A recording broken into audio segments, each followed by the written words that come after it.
সুপ্রিয় দর্শক, স্বাগত জানাচ্ছি সর্বশেষ আপডেট বাংলা সংবাদে। শুরুতেই সংবাদ শিরোনাম। শুরুতেই জানিয়ে দেব, সাংবাদিকদের ওপর পুলিশি হামলা মারধর, উত্তর এড়িয়ে গেলেন ডিএমপি কমিশনার। বিস্তারিত থাকছে প্রতিবেদনে। এদিকে নির্বাচন ঘিরে ভুয়া তথ্যের বন্যা, বেশিরভাগের উৎস ভারত।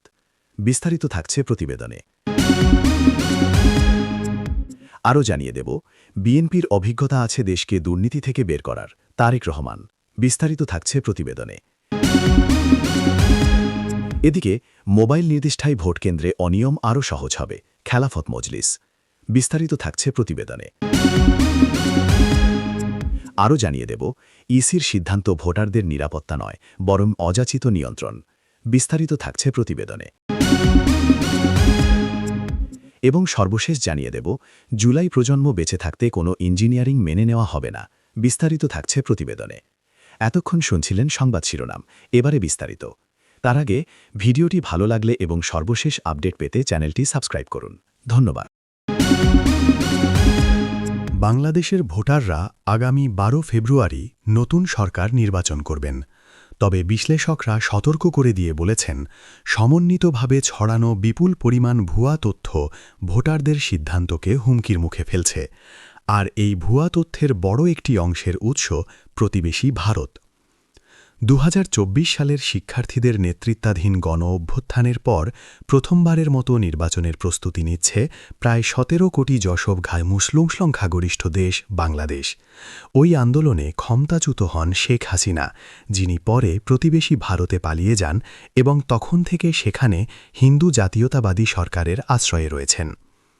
কর্তৃপক্ষ বলছে, অনলাইনে তথ্য বিকৃতির মাত্রা, বিশেষ করে কৃত্রিম বুদ্ধিমত্তা এআই দিয়ে তৈরি জটিল ছবি ও ভিডিও এতটাই ভয়াবহ হয়ে উঠছে যে ভুয়া কন্টেন্টের লাগাম টানতে একটি বিশেষ ইউনিট গঠন করতে হয়েছে। বিএনপির চেয়ারম্যান তারেক রহমান বলেছেন, 2001 সালে বিএনপি যখন জনগণের সমর্থনে সরকার গঠন করে, তখন বিএনপি ও বাংলাদেশের গায়ে ছিল দুর্নীতির তকমা। বেগম খালেদা জিয়ার নেতৃত্বে সরকার 2006 সালে যখন ক্ষমতা ছেড়ে দেয়, তখন বিএনপির সরকার দেশকে দুর্নীতির তকমা থেকে বের করে আনতে সক্ষম হয়। সোমবার 9 ফেব্রুয়ারি রাজধানীর বাসাবো তরুণ সংঘ মাঠে এক নির্বাচনী পথসভায় একথা বলেন তিনি। ঢাকা 9 আসনের বিএনপির প্রার্থী হাবিবুর রশিদ হাবিবের সমর্থনে এই পথসভার আয়োজন করা হয়। তারেক রহমান বলেন, এই দেশে যে দুর্নীতি আমরা গত 16 বছর ধরে দেখেছি, সেই দুর্নীতি থেকে দেশকে বের করতে হয়, তাহলে একমাত্র বিএনপির পক্ষেই সেটি করা সম্ভব, কারণ বিএনপির সেই অভিজ্ঞতা আছে। তিনি বলেন, খালেদা জিয়ার সরকারের সময় যে দুর্নীতি দমন কমিশন করা হয়েছিল, সেটিকে সম্পূর্ণ স্বাধীন রাখা হয়েছিল। যে কোনো ব্যক্তির দুর্নীতির তদন্ত তারা স্বাধীনভাবে করতে পারত। তাদেরকে সরকারের পক্ষ থেকে কোনো ধরনের অনুমতি নেওয়ার দরকার ছিল না। খালেদা জিয়ার সেই হিম্মত ছিল বলেই বিএনপি সরকার দুর্নীতি দমন কমিশনকে শতভাগ স্বাধীন করে দিয়েছিল। ভোটকেন্দ্রের 400 গজের মধ্যে মোবাইল ফোন না রাখার নির্দেশনার তীব্র প্রতিবাদ জানিয়েছে খেলাফত মজলিস। এমন সিদ্ধান্তে অনিয়ম আরও সহজতর হবে এবং সুষ্ঠু নির্বাচনী পরিবেশ ব্যাহত হবে বলে মন্তব্য করেছে দলটি।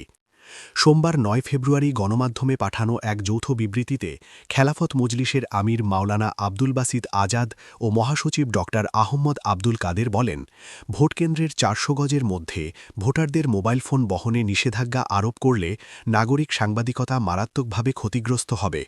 এতে ভোটের দিন দুষ্কৃতিকারীদের অনিয়ম আরও সহজতর হবে। বিবৃতিতে নেতারা বলেন, ভোটাররা অনিয়মের অভিযোগ করতে পারলেও মোবাইল না থাকায় কোনো প্রমাণ উপস্থাপন করতে পারবেন না। এতে নির্বাচনী স্বচ্ছতা প্রশ্নবিদ্ধ হবে। বিশেষ করে দূরবর্তী কেন্দ্রের ভোটাররা মোবাইল ছাড়া ঘর থেকে বের হতে শঙ্কাবোধ করবেন কিংবা ভোট দিতে বেরই হবেন না। এর ফলে ভোটার উপস্থিতি কমে যেতে পারে এবং নির্বাচন অগ্রহণযোগ্য হয়ে উঠতে পারে।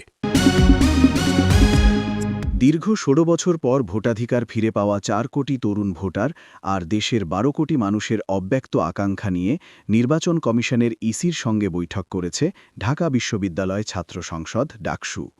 বৈঠক শেষে ডাকসুর ভিপি ও ছাত্রনেতা সাদিক কায়েম সাফ জানিয়ে দিয়েছেন, জুলাই বিপ্লবের উত্তরসূরিরা বেঁচে থাকতে বাংলাদেশে আর কোনো ইলেকশন ইঞ্জিনিয়ারিং বা পেছন দরজা দিয়ে ক্ষমতায় আসার সুযোগ দেওয়া হবে না। সোমবার ৯ ফেব্রুয়ারি প্রধান নির্বাচন কমিশনের সিইসির সঙ্গে সাক্ষাৎ শেষে সাংবাদিকদের একথা বলেন তিনি। নির্বাচন কেন্দ্রের ৪০০ গজের মধ্যে মোবাইল ফোন ব্যবহার নিষিদ্ধ করে ইসির দেওয়া সাম্প্রতিক প্রজ্ঞাপনকে স্বৈরতান্ত্রিক ও অগণতান্ত্রিক হিসেবে আখ্যা দেন সাদিক কায়েম। তিনি বলেন, নির্বাচন একটি উৎসবের বিষয়, সেখানে সাধারণ মানুষের অংশগ্রহণ বাধাগ্রস্ত করতে ১৮ ধাঁচে এমন প্রজ্ঞাপন জারি করা হয়েছে। আমরা এর তীব্র প্রতিবাদ জানিয়েছি। কমিশন আমাদের আশ্বস্ত করেছে যে এই সিদ্ধান্ত বাতিল করা হবে এবং দ্রুতই নতুন প্রজ্ঞাপন আসবে। News presents. আসন্ন ত্রয়োদশ জাতীয় সংসদ নির্বাচন ও গণভোটকে সামনে রেখে ভোটকেন্দ্রে ভোটারদের জন্য মোবাইল ফোন বহনে নিষেধাজ্ঞা আরোপের নির্বাচন কমিশনের সিদ্ধান্তের তীব্র নিন্দা ও প্রতিবাদ জানিয়েছে বাংলাদেশ জামায়াতে ইসলামী। জামায়াত বলছে, এই সিদ্ধান্ত ভোটারদের স্বাধীনতা ও নিরাপত্তা নিশ্চিত করার পরিবর্তে তাদের ওপর অযাচিত নিয়ন্ত্রণ আরোপের শামিল। দলটির সেক্রেটারি জেনারেল সাবেক এমপি মিয়া গোলাম পরওয়ার সোমবার ৯ ফেব্রুয়ারি এক বিবৃতিতে বলেন, আসন্ন ত্রয়োদশ জাতীয় সংসদ নির্বাচন ও গণভোটকে সামনে রেখে ভোটকেন্দ্রে ভোটারদের জন্য মোবাইল ফোন বহনে নিষেধাজ্ঞা আরোপের নির্বাচন কমিশনের সিদ্ধান্তে আমি গভীর উদ্বেগ প্রকাশ করছি এবং তীব্র নিন্দা ও প্রতিবাদ জানাচ্ছি।